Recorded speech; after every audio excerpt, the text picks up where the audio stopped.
عنکم الرجس اہل البیت ویطہرکم تطہیرا۔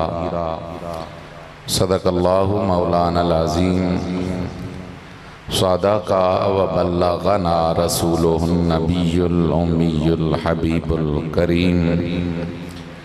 ان اللہ وملائکتہ یصلون علی النبی یا ایہا الذین آمنوا صلوا علیہ وسلموا تسلیما۔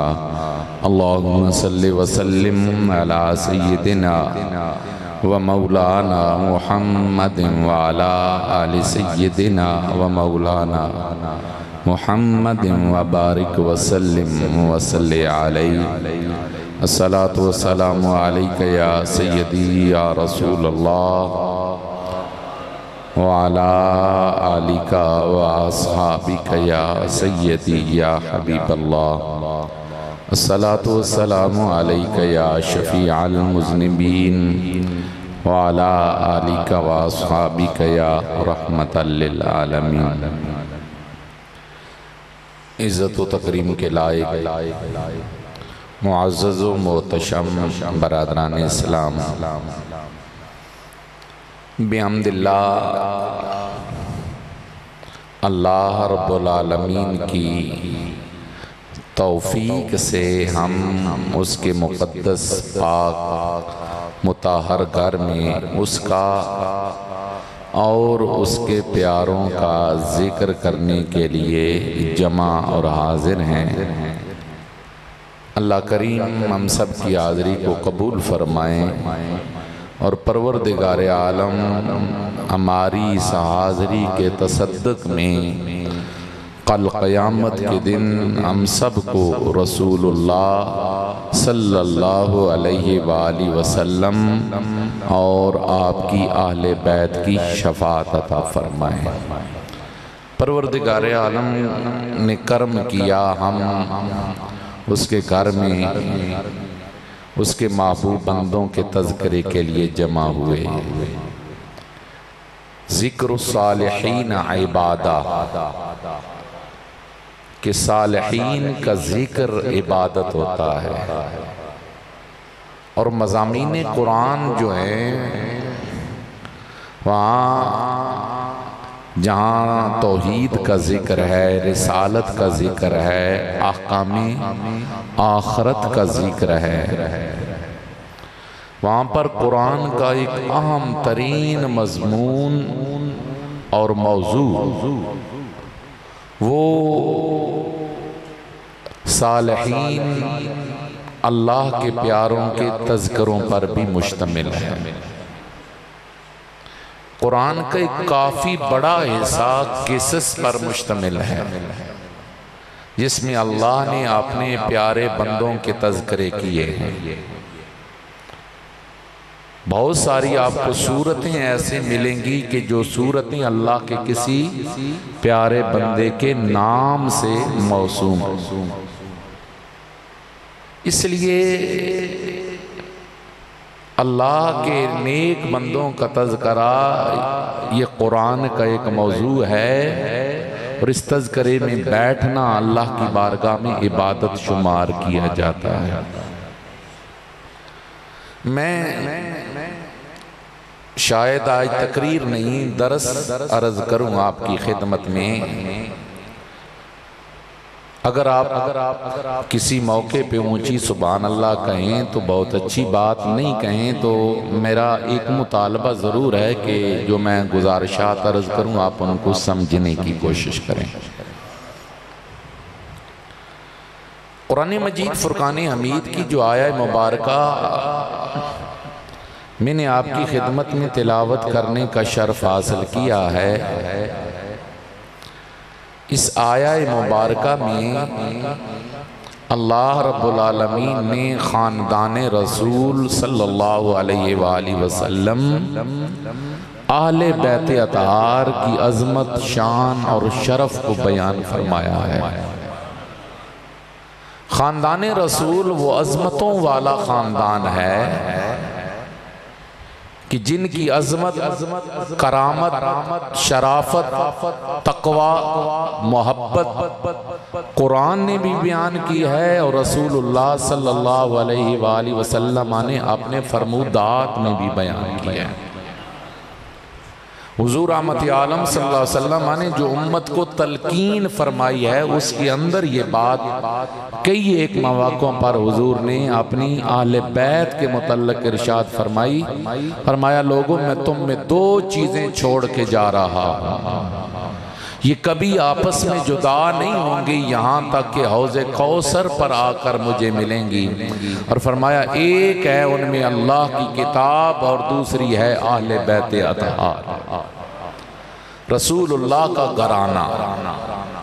اور حضور نے کئی اور احادیث مبارک فرمایا میری اہل بیت اطہار کی مثال کشتی نوح کی مانند ہے، جو اس میں سوار ہو گیا نجات پا گیا، جو پیچھے رہ گیا وہ غرق اور ہلاک ہو گیا۔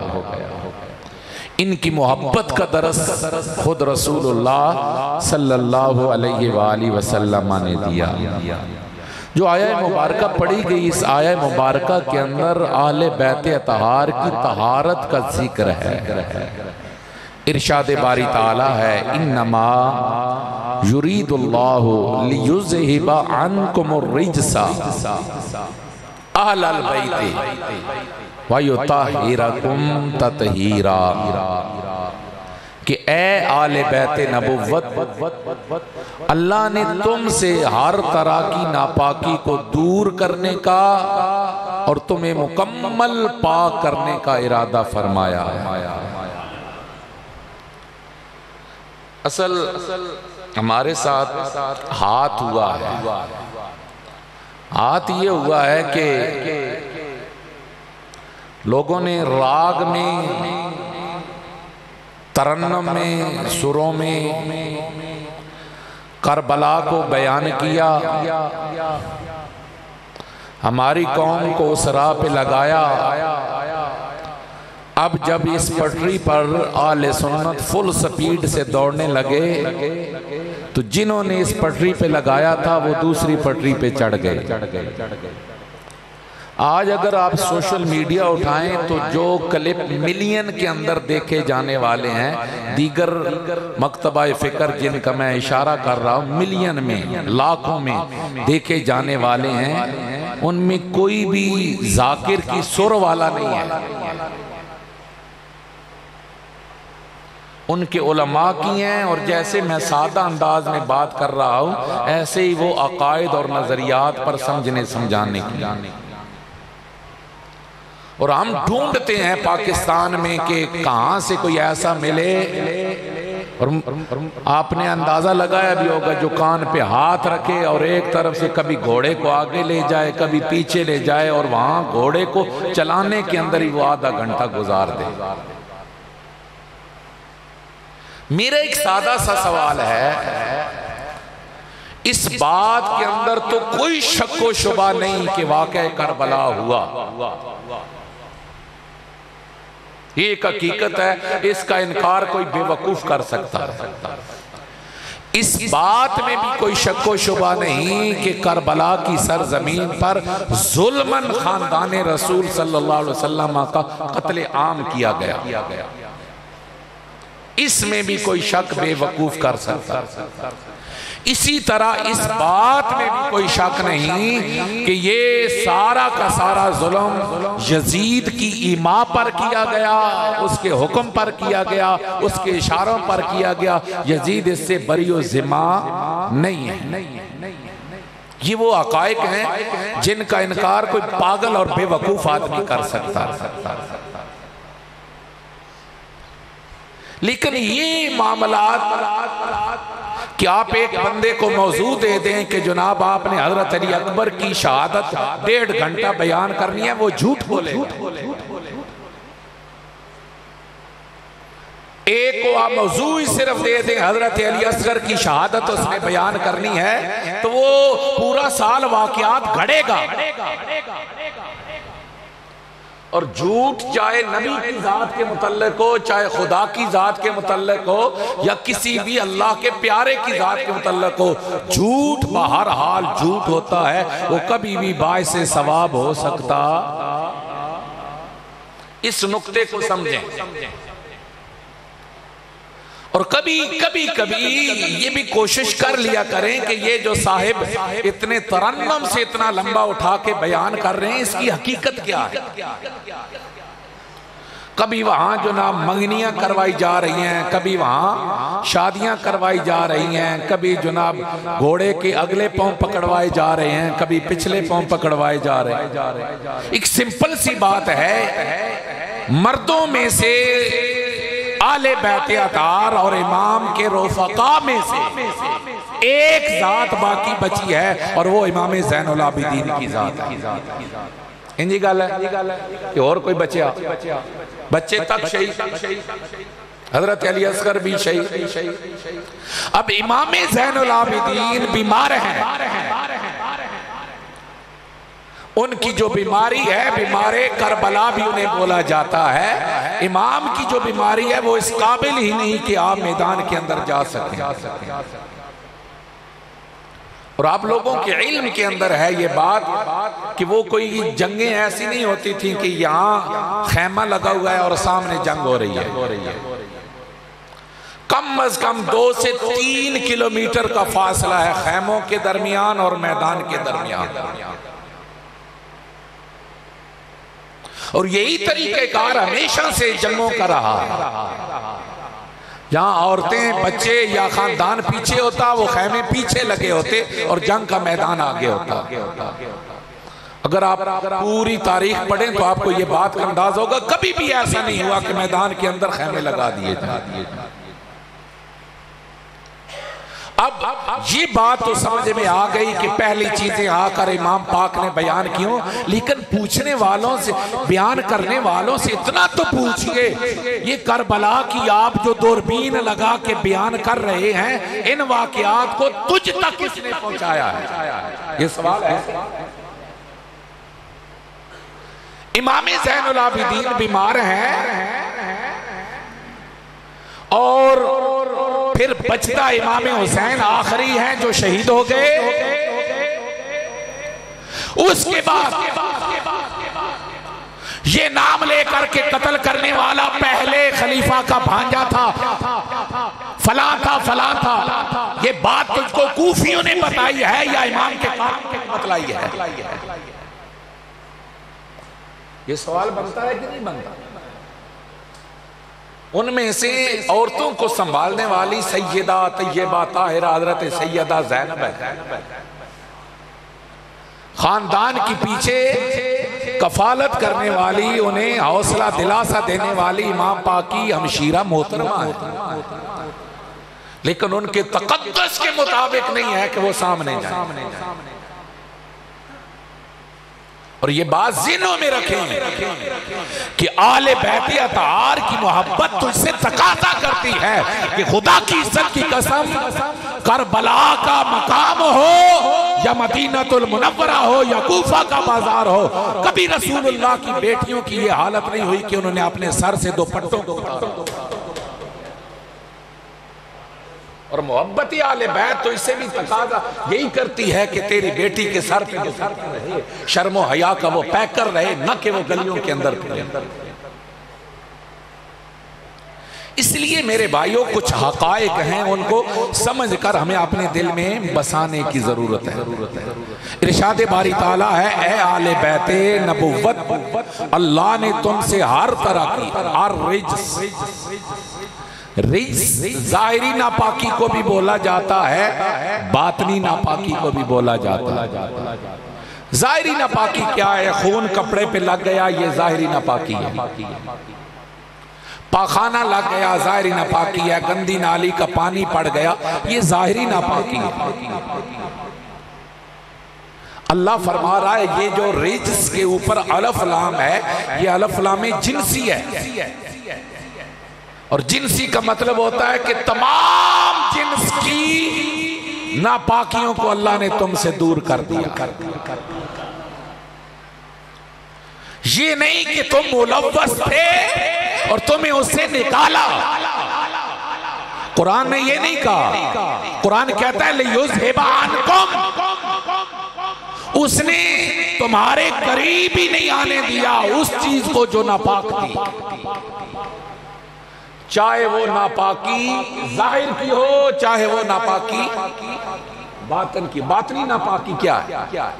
شرک آ جانا. کیا؟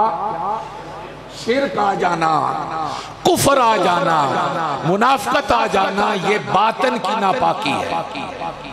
قرآن نے کہا نا انما المشرکون نجس، کہ مشرک کیا ہے؟ ناپاک ہے. اب کیا وہ نہاتے دھوتے نہیں تھے؟ لیکن قرآن نے انہیں کیا کہا؟ ناپاک. تو وہ باطن کی ناپاک ہے. جس من میں شرک ہو اس کا باطن ناپاک ہے. اور اللہ فرما رہا ہے کہ اے آل بیت محمد صلی اللہ علیہ وآلہ وسلم، اللہ نے تم سے ہر طرح کی ناپاکی کو دور کر دیا. مطلب تمہارا ظاہر بھی پاک ہو گیا ہے، تمہارا باطن بھی پاک ہو گیا ہے.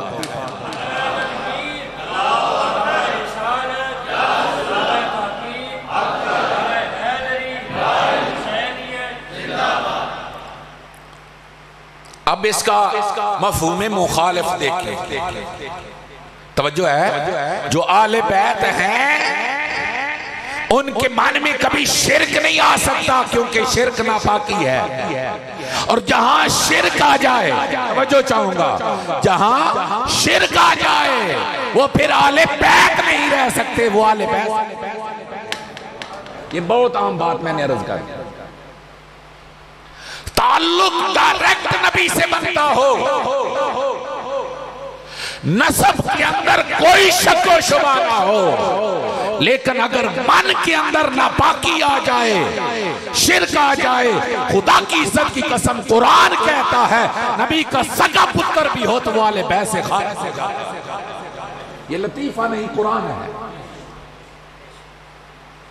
اس کا مطلب یہ ہوا کہ آل بیت میں وہی رہیں گے جو خاندان بھی ہو اور شرک سے، اچھی بولو، شرک سے پاک بھی ہو. اگر خاندان ہو شرک میں مبتلا ہو تو وہ پھر آل بیت میں شمار. حضرت نوح علیہ السلام کا نام سنا ہے؟ کون ہے؟ سارے بولو. اللہ کے نبی. 950 سال کا عرصہ تبلیغ کی. تھوڑے سے لوگ مسلمان ہوئے، کلمہ پڑھا. پھر اللہ کے پیغمبر نے یہ دعا کی تھی، رب لا تذر علی الارض من الکافرین دیارا، مالک کافروں کا نام و نشان مٹا. طوفان آیا، آسمان برسا، زمین نے پانی اگلا. آپ نے اپنے بیٹے کو بلایا، سگا پتر، نسب کے اندر ذرہ برابر بھی شک نہیں.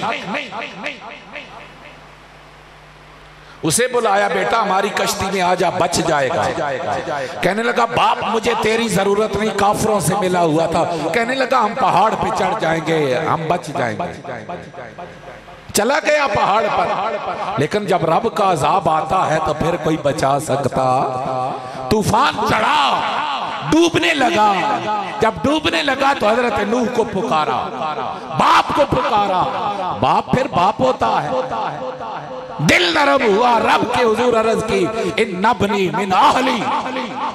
2 باتیں پیغمبر نے کہی، مالک یہ میرا بیٹا ہے اور میری اہل بیت میں سے ہے. کیا کیا کہا؟ بیٹا ہے، نسب یعنی سچا. جڑے آدھے ہو نا اے جناب سید پاک سچے تا سچن، سچا. نسب میں کوئی شک نہیں، بیٹا ہے.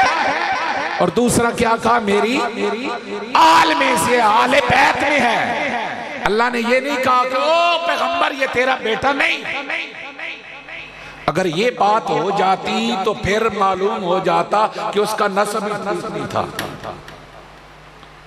وہ نطفہ حلال تھا ہی نہیں. پھر اعتراض اعزاز بن جاتا، لیکن قرآن نے بیٹا ہونے کا انکار نہیں کیا، فرمایا انہو لیس من آلک، اللہ کا قرآن کہہ رہا ہے پیغمبر بیٹا تیرا ہے، لیکن اس نے عقیدہ تیرا چھوڑ دیا ہے، جو تیرا عقیدہ چھوڑ دے وہ تیری آل بیت میں شامل نہیں ہے۔ یہ بات اور یہ جو میں نے ابھی قرآن کا اصول بتلایا، اس کے اندر ایک بڑی لمبی اصلاح ہے۔ آج کر ہمارے عقائد کی بربادی کی بہت بڑی وجہ وہ تعویذ دھاگا ہے۔ فلاں پاک صاحب سے لینے گئے تعویذ، انہوں نے کہا یہ کرنا ہے، یہ منت ماننی ہے، یہ کرنا ہے، تو اس کے نتیجے کے اندر تیرے ہاں ٹھیک ہو جائے گا۔ اور میں منت پر ایک بات عرض کر دوں، نظر اور منت صرف اللہ کے لیے ہے۔ میری بات سمجھ رہے ہیں؟ نظر اور منت کس کے لیے ہے؟ سارے بولو، یہ حکم شرعی ہے۔ غیر اللہ کی نظر ماننا قطعی حرام ہے۔ اگر معبود کے عقیدے سے اس کی مانی جائے تو پھر شرک ہے۔ نظر اللہ کے لیے ہے۔ ہاں، وہ جو نظر میں آپ صدقہ کر رہے ہیں، جو خیر کا کام کر رہے ہیں، اس کا ثواب آپ کسی بھی اللہ کے بندے کے لیے پہنچا سکتے ہیں۔ میں دیکھ دوں گا اللہ کے لیے، اور اس کا ثواب حضور غوث پاک کو پہنچاؤں گا، یہ نظر اللہ کے لیے۔ اور ہم اتنے بے وقوف ہو چکے ہیں کہ ہمیں کوئی یہ آ کر ہلکا سا بھی کہہ دینا کہ اچھا تو دھاگا باندھ لیا تو تیرے گھر مال ہی مال، وہ کبھی یہ نہیں سوچے گا کہ میں سجدہ کروں گا تو رب دے گا۔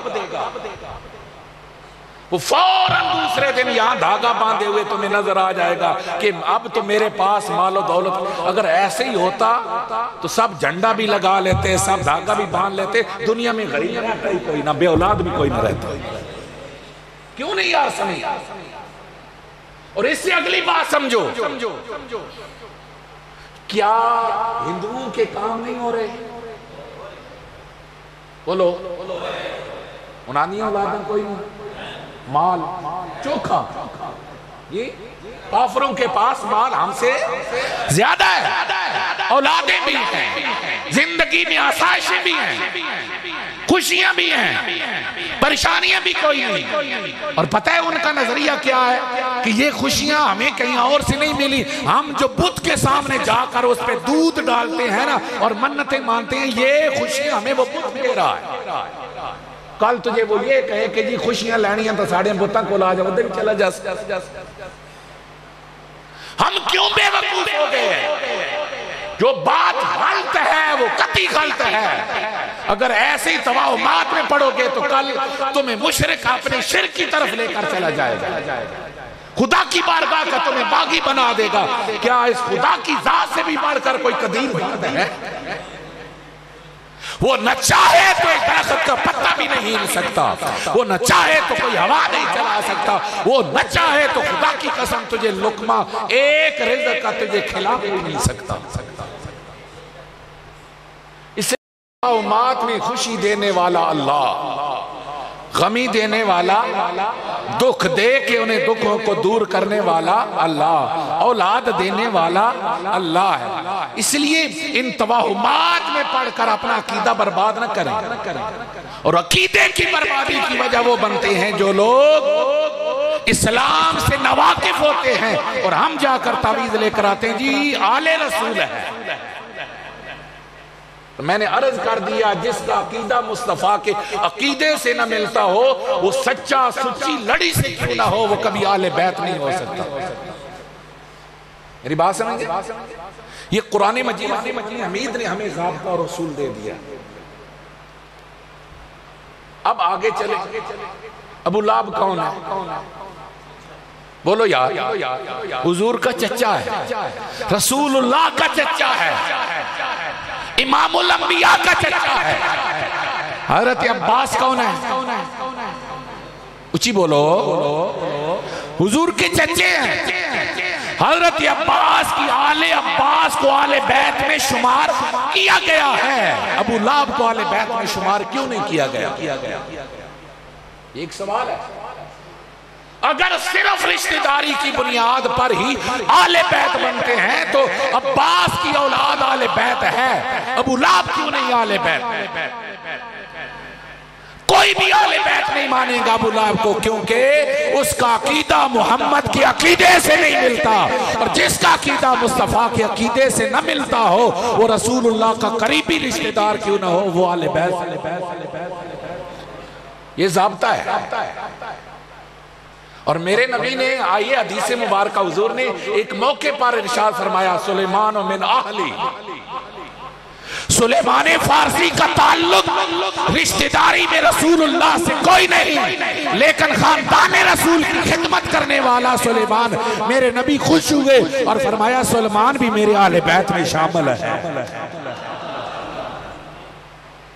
اس سے معلوم ہو گیا کہ جس کا عقیدہ رسول اللہ کے عقیدے سے ملتا ہو، پھر تعلق قائم ہو، تو وہ آل بیت میں شامل ہے۔ جس کا نظریہ رسول اللہ کے نظریے سے نہ ملتا ہو، وہ ڈائریکٹ اولاد ہی کیوں نہ ہو، وہ آل بیت میں شامل۔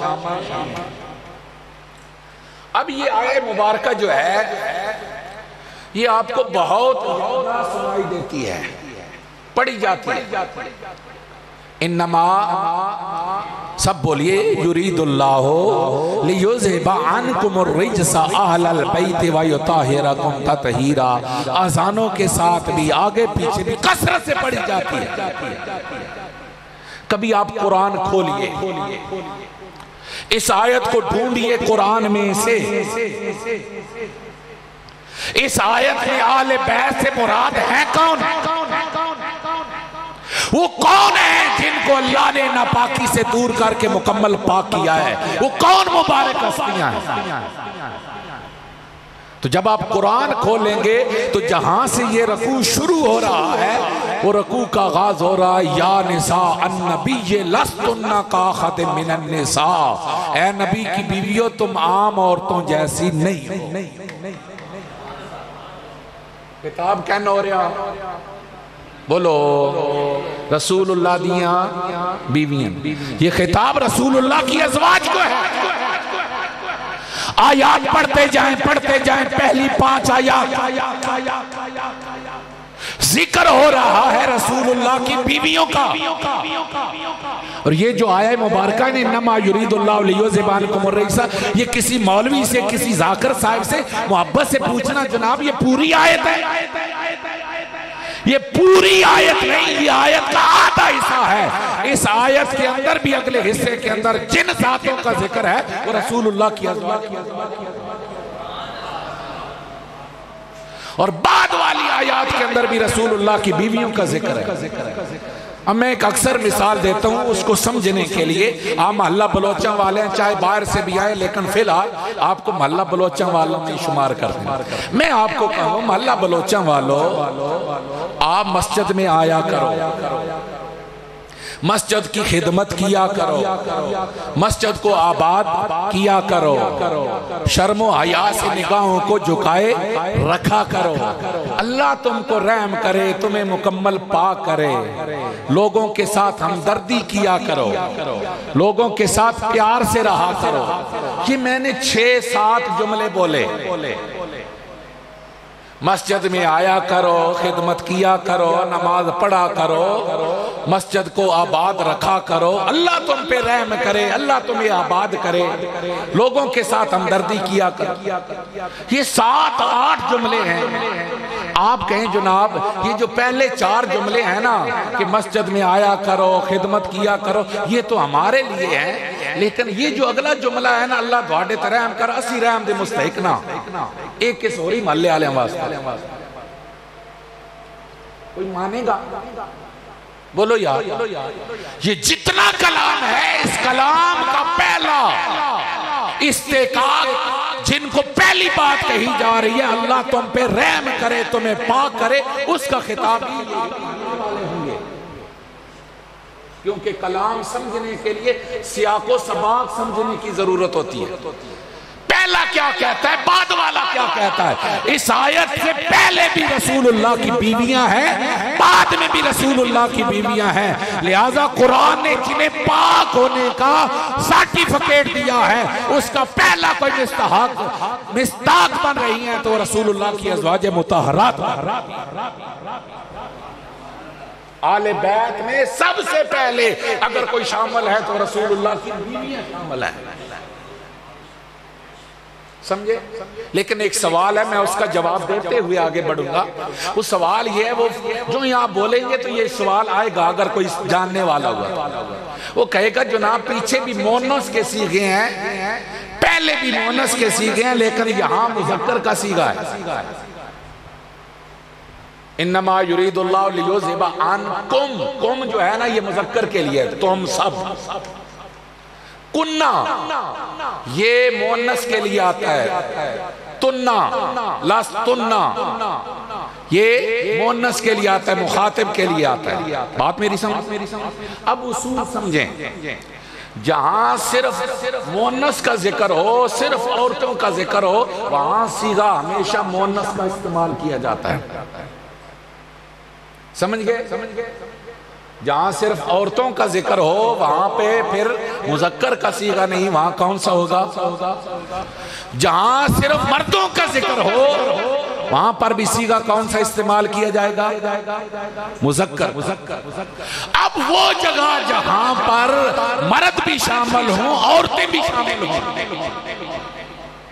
وہاں صیغہ ہمیشہ مذکر کا استعمال کیا جاتا ہے۔ اب سمجھیں، نماز کا حکم عورتوں کے لیے ہے، بولو بولو اچھی بولو۔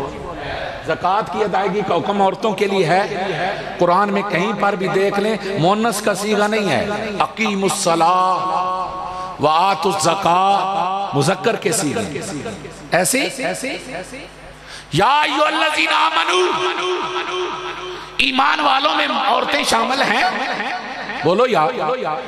لیکن پورا قرآن اٹھا کر دیکھ لیں کہیں پر بھی مونس نہیں آیا، آمنو مذکر کا صیغہ ہے، ایمان والو۔ تو جب عورت کا ذکر مرد کے ساتھ مل کے آئے گا وہاں مونس نہیں مذکر کا صیغہ استعمال کرے گا۔ اللہ نے ان آیات کے آغاز میں مونس کا صیغہ، بعد میں بھی مونس کا صیغہ، کیونکہ وہاں پر بات صرف اور صرف رسول اللہ کی بیویوں کی ہو رہی تھی۔ لیکن جب آیت تطہیر آئی تو اگر وہاں پر بھی ذکر صرف مونس ہو جاتا قیامت تک پھر کوئی مرد آل بیت میں شامل نہیں ہو سکتا۔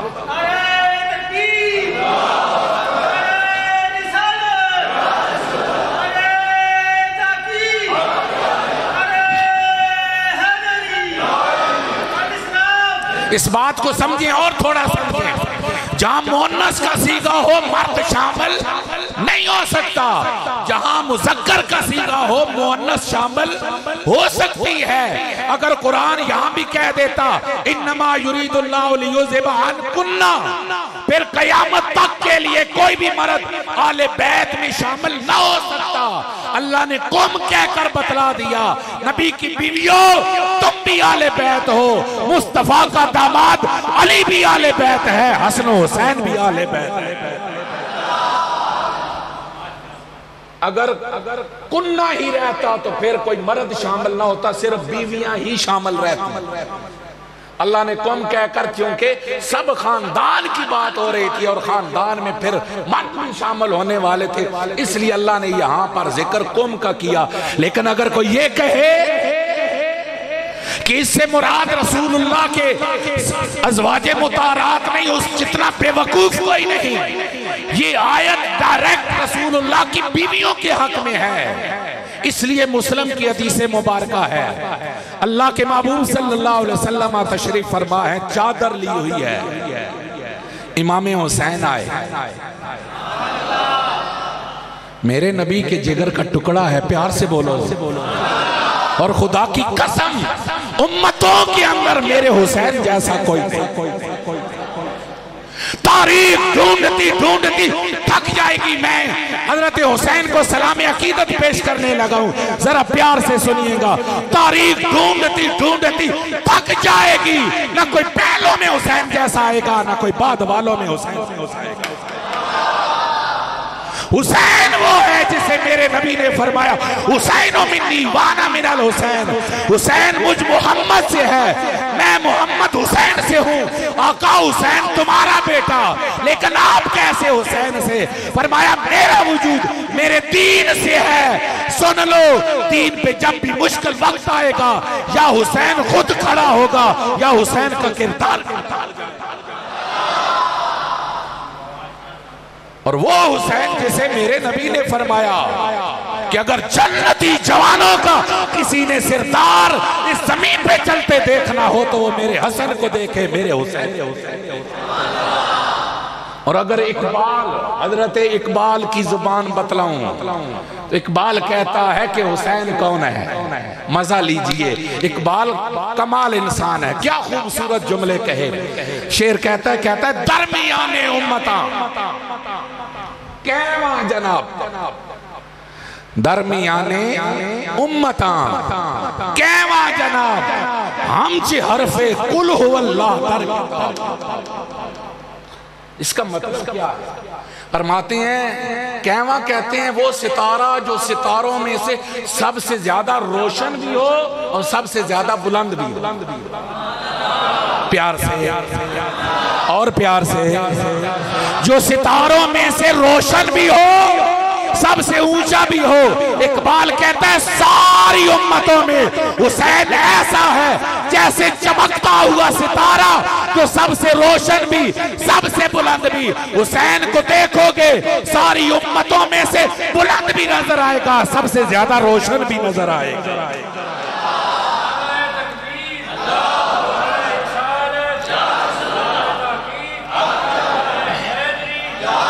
اصل تشبیہ اقبال نے دوسرے شعر میں دی ہے، کہتا ہے ہم چی حرف قل هو اللہ در کتاب۔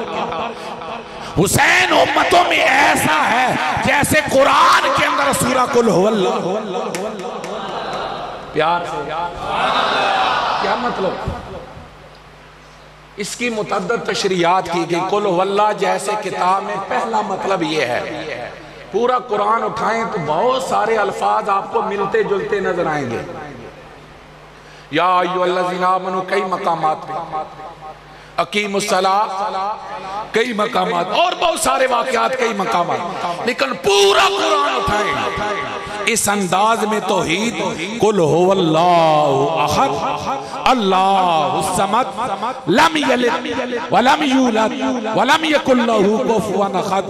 پورے قرآن میں صرف ایک مقام پہ آتی ہے، فرماتے ہیں جیسے قل هو اللہ کی ترکیب پورے قرآن میں ایک ہے، ایسی پوری امتوں کے اندر حسین بن علی بھی ایک ہے۔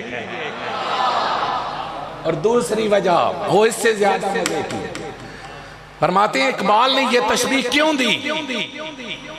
کہتے ہیں وجہ دوسری یہ ہے کہ اس سورت کو سورہ توحید اور سورہ اخلاص اتنا کیا سورہ اور اونچا بولو سورہ اخلاص کیوں بولا جاتا ہے؟ اس میں اور کوئی بات ہے ہی نہیں، خالص توحید کی بات ہے، انجی ہے نا۔ لیکن ایک مزے کی بات بتاؤں، عقیدہ سمجھ لیجئے، اس آیت کا آغاز بھی قل سے ہو رہا ہے۔ اچھی بول سبحان اللہ۔ اس سورہ کا آغاز بھی قل سے ہو رہا ہے، خالص توحید ہے، لیکن اللہ کی عزت کی قسم قل کا مطلب ہے محبوب زبان تیری، مصطفیٰ بول تیرا، حکم میرا۔ رب بتلانا چاہتا ہے خالص توحید بھی تب بنے گی جب محمد کی زبان سے مصطفیٰ جو بول دے گا تو وہ توحید ہوگی۔ کوئی دامن محمد کو چھوڑ کر توحید کا نعرہ لگاتا رہے برباد رہے گا، جو محمد کا دامن پکڑ کے آئے گا حقیقت کے اندر توحید کا علم برتا۔ یہ کیا ہے؟ سورہ اخلاص ہے، خالص توحید۔ تو فرماتے ہیں جیسے پورے قرآن میں توحید میں خالص کوئی صورت ہے تو وہ سورہ قل هو اللہ ہے، ایسی امتوں کے اندر اگر تمہیں کوئی توحید میں خالص نظر آئے گا تو وہ حسین بن علی نظر آئے گا۔ بہت سے لوگوں کی توحید ممبر کی اور باہر کی اور ہوتی ہے، مولوی صاحب ممبر پہ بیٹھے کہتے ہیں اللہ ہی سے مانگو وہی دیتا ہے، اس کے علاوہ کہیں دامن پھیلاؤ گے شرک ہو جائے گا،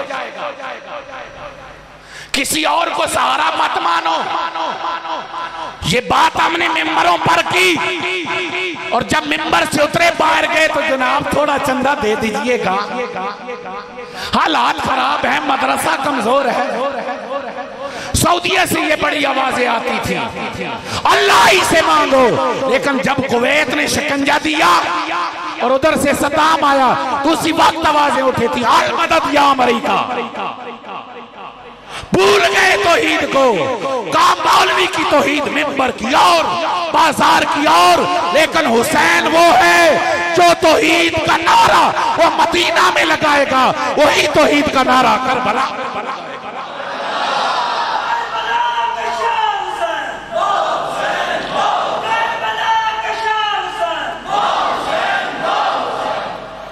حسین وہ نہیں جو مدینہ میں تو کہے لا الہ الا اللہ میرا معبود اللہ ہے، اور کربلا میں جا کے جھک جائے۔ حسین کا سر مدینہ میں بھی خدا کے سامنے جھکے گا، کربلا میں بھی خدا کے حالات جیسے بھی ہو جائیں، حسین وہ نہیں جو باطل کے سامنے جھک جائے، اس کا بھروسہ حقہ کے بنائے لا الہ است حسین کائنات دیکھے گی کہ اگر لا الہ الا اللہ کی کوئی بنیاد تمہیں نظر آئے گا تو وہ حسین ابن علی نظر آئے گا۔ اور تیسری وجہ فرماتے ہیں ہم چھ حرف قل هو اللہ در کتاب، کہ جیسے کتاب میں قل هو اللہ ہے ایسی حسین امتوں میں ہے۔ کہتے ہیں مطلب کیا؟ فرماتے ہیں مطلب یہ ہے کہ کسی اور کو قرآن سے کچھ اور آئے نہ آئے اسے قل هو اللہ ضرور آتی ہے۔ ہم بچوں کو مسجد میں بھیجتے ہی نہیں ہے نا، لیکن جو بچہ کچھ دن بھی آتا ہے نا مسجد میں تو آخر میں نماز کہلوائی جاتی، اسے اور کچھ یاد ہو نہ ہو، جب وہ کچھ یاد کرنے کے قابل ہو جائے گا اسے قل هو اللہ یاد رہے گی۔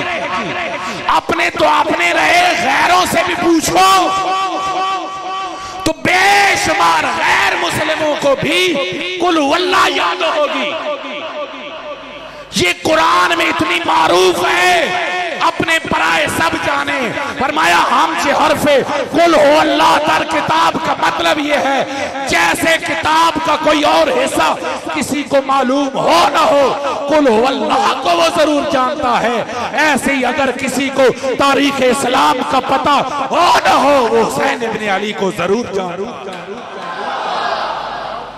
وہ اسی لیے تو ہم کہتے ہیں نا انسان کو بیدار تو ہو لینے دو، ہر قوم پکارے گی ہمارے ہیں حسین۔ جو بھی حق کا علمبردار بنے گا، وہ یہودی ہو، وہ عیسائی ہو، وہ سکھ ہو، وہ ہندو ہو، جب بھی حق کی خاطر کھڑا ہونے کے لیے کسی میں جذبہ پیدا ہوگا نگاہیں اٹھائے گا تو سامنے حسین۔ تو وہ حسین آئے حضور کی چادر میں، دوسرے حضرت امام حسن۔ کون؟ بھائی جگدے کیوں امام حسن کا نام لیتے؟ ہم وہ نہیں کہ آدھوں کو مانے، ہم وہ ہیں جو حسین کو بھی مانتے ہیں حسن کو بھی مانتے ہیں۔ کہو بے شک جس ماں کا بیٹا حسین ہے اسی ماں کا بیٹا حسن، جس باپ کا بیٹا حسین ہے اسی باپ حیدر کا بیٹا حسن، جس مصطفیٰ کا نواسہ حسین ہے اسی مصطفیٰ کا نواسہ حسن۔ تو پھر دو نمبری کیسی کہ ویسے تو ہر ایک کا یوم منائے اور تجھے پتہ ہی نہ ہو کہ امام حسن کا۔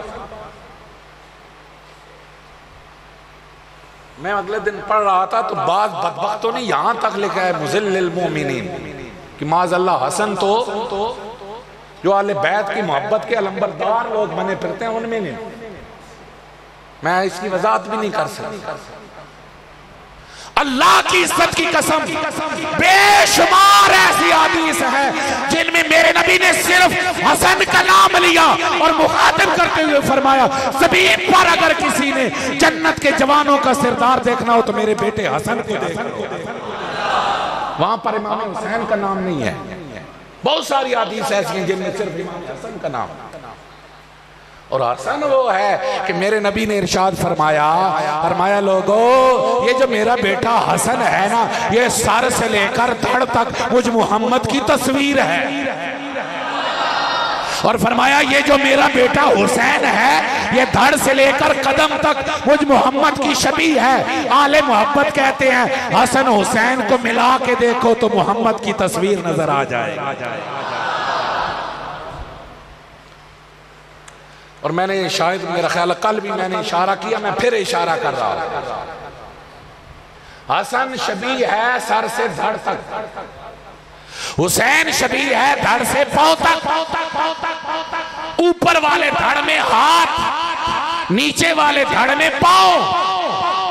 مطلب اور اشارہ میرا نبی یہ کر رہا تھا کائنات والو حسن جو لکھے گا وہ مرضی سے نہیں محمد کی مرضی. اور جنہوں نے سمجھے جائے اچھی آنکھوں سے حسن کی صلح